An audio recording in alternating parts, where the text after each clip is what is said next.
Hello everyone, welcome back to my videos. And here I am, Martha Gahatraj. I am being ready for my college. आजदेखि चाहिँ मेरो community सकेर I have to be ready for my school. अनि school health nurse चाहिँ मेरो posting हुनेवाला छ. So अलिअलि एक्साइटेड चाहिँ छु किनभने पिसिएल नर्सिङमा चाहिँ स्कुल हेल्थमा पोस्टिङ भएको थिएन. सो अलिअलि एक्साइटेड त थिए, तर के गर्नु, बिहान बिहान उठ्न नै गाह्रो. त्यही पनि मैले मेरो बेडलाई बाई बाई भन्दै म अब कलेजतर्फ जाँदैछु. आज चाहिँ के काम गरौँ र हामीले चाहिँ आज डे फर्स्ट हो नि त, त्यस्तो खासै त गरिन्न होला, ओरिएन्टेसन हुन्छ होला. त्यही पनि I will show you on the videos के गर्छौँ भनेर. फर्स्टमा चाहिँ हामीलाई कलेजमा बोलाउनु भएको थियो. सो हामी चाहिँ कलेजतर्फ लाग्यौँ. कलेजबाट फेरि हामीलाई गाडी आइसक्नु भयो लिन. सो हामी लाग्यौँ आजको हाम्रो डेस्टिनेसनतर्फ. आजको वेदर पनि यस्तो छ, एकदमै क्लियर. अनि खेतीपातीको मौसम चलेकोले मान्छेहरू चाहिँ बारीहरूमा खेतीपाती गर्दै हुनुहुन्छ. सो यो चाहिँ हाम्रो दाङको सिमेन्ट फ्याक्ट्री हो, जुन चाहिँ मैले भिडियोजमा देखाएको छु.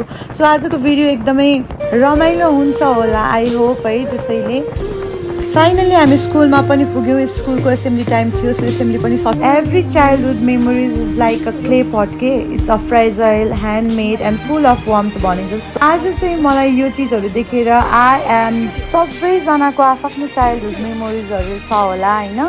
अब फरक तरिकाले भयो होला, तर मेरो चाइल्डहुड चाहिँ यस्तै भएको थियो कि. सो मैले लिटरली मेरो चाइल्डहुड मेमोरिजलाई यति धेरै मिस गरेँ होइन. यो जुन चाहिँ फुल अफ जोय थियो, इनोसेन्स थियो, हाम्रो इनोसेन्सहरू, क्युरियोसिटीहरू, प्योर लभ होइन, त्यो डेजहरू एकदमै धेरै मिस भयो क्या मलाई चाहिँ होइन. सेम यही टाइपको लाइफ चाहिँ मैले इन्जोय गरेको थिएँ कि मेरो पास्टमा होइन. त्यो सानो बच्चा हुँदाखेरि त्यो इनोसेन्स, यो अनि भाँडाकुटीहरू बनाउने, यो सबै कुराहरू यति धेरै मिस भयो मलाई. नट ओन्ली द्याट, धेरै कुराहरू मिस गरेँ कि मैले यो सबै कुराहरू देखेर चाहिँ होइन. चाइल्डहुडमा चाहिँ अब जुन यो माटोको भाँडाहरू बनाउने, त्यसपछि अनि मम्मीहरूले चाहिँ स्टोरीहरू, ड्याडीहरूले स्टोरीहरू भन्नुहुन्थ्यो, कथाहरू त्यो सुन्ने होइन. त्यस्तो कुराहरू चाहिँ एकदम मिस भयो क्या. यहाँको बच्चाहरूले चाहिँ लिटरली सबै यो हुन्छ नि मडको सबै चिजहरू बनाउनु भएको रहेछ, एनिमल्सदेखि लिएर हेर्नु न केकहरू बनाउनु भएको रहेछ. सो यो कुराहरू देखेर चाहिँ I really missed my childhood periods होइन. मलाई लाग्छ होइन संसारको सबैभन्दा मिठो सम्झना भनेको चाहिँ बाल्यकालको खेलहरू हो कि. त्यो डेजहरू जुन चाहिँ हामी फेरि फर्केर जानु पनि सक्दैनौँ, त्यति धेरै मिस हुन्छ. अर्को पार्ट मैले त्यहाँनिर देखेँ कि यो फुलहरू लिटरली आज मैले चाहिँ मेरो पुरै पास्टलाई याद गरेँ कि.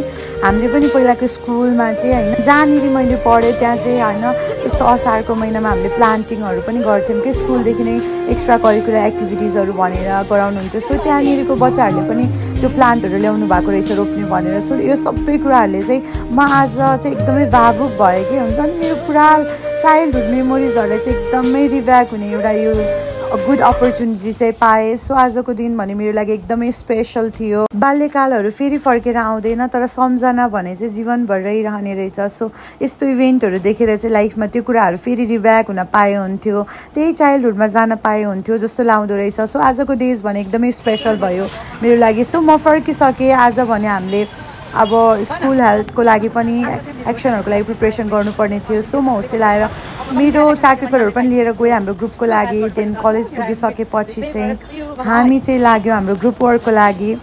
त्यही हो, एक्लै गर्न गाह्रो हो, तर ग्रुपमा भने सबै कुराहरू इजी नै हुन्छ. सो हाम्रो ग्रुपको चाहिँ good manner and bad manner, त्यसै गरी चाहिँ गुड ह्याबिट, अनि त्यसै गरी चाहिँ हेल्दी फुड्सहरूको बारेमा थियो. सो हामी त्यसको लागि प्रिपेयर गर्नलाई क्लासमा जाँदै थियौँ. यता भने पानी परेकोले हामी चाहिँ यसरी क्लासभित्रबाट आउँदै थियौँ. फाइनल्ली हामी 3rd नम्बर फ्लोरमा जानुपर्ने थियो हाम्रो क्लासरुम. त्यसैले हामी लिफ्टको हेल्प लिएर हाम्रो क्लासरुम पनि पुगिसक्यौँ.